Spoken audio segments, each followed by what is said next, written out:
அதிகாரம் 3. யூதா தேசம் கர்த்தருக்கு பரிசுத்த தேசமாயிருக்கிறது. கர்த்தர் யூதா தேசத்தின் நன்மைகளை விசாரிக்கிறார். கர்த்தர் அந்த தேசத்தை மறுபடியும் ஸ்தாபிப்பதாக வாக்கு பண்ணுகிறார். கர்த்தர் யூதா தேசம் சம்பந்தமான தரிசனங்களை சகரியாவுக்கு இதுவரையிலும் காண்பித்தார். இப்போதோ யூதா ஜனம் சம்பந்தமான தரிசனங்களை கர்த்தர் சகரியாவுக்கு காண்பிக்கிறார். கர்த்தர் பிரதான ஆசாரியனாகிய யோசுவாவை சகரியாவுக்கு காண்பிக்கிறார். இக்காலத்தில் இந்த யோசுவா கர்த்தருடைய சபைக்கு பிரதிநிதியாய் இருக்கிறார். இவருடைய காலத்தில் ஜனங்களுடைய ஆவிக்குரிய நிலைமை எப்படி இருக்கிறது என்பது பற்றி கர்த்தர் சகரியாவுக்கு சொல்லுகிறார்.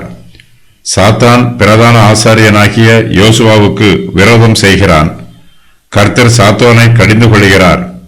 கர்த்தர் யோசுவாவுக்கு ஆதரவாக பேசுகிறார். யோசுவா அழுக்கு வஸ்திரம் தரித்திருக்கிறார். அழுக்கு வஸ்திரத்திற்கு பதிலாக யோசுவாவுக்கு சிறந்த வஸ்திரங்கள் தரிப்பிக்கப்படுகிறது. யோசுவா கர்த்தருடைய வழியில் நடந்து அவருடைய காவலை காக்க வேண்டும். அப்போது யோசுவா கர்த்தருடைய ஆலயத்தில் நியாயம் விசாரிப்பார். கர்த்தராகிய இயேசு கிறிஸ்துவை பற்றிய வெளிப்பாடு. கிறிஸ்துவானவர் இங்கே கிளை என்று அழைக்கப்படுகிறார். இயேசு கிறிஸ்துவின் மூலமாய் நமக்கு பாவ மன்னிப்பும் சமாதானமும் ஆறுதலும் உண்டாகும்.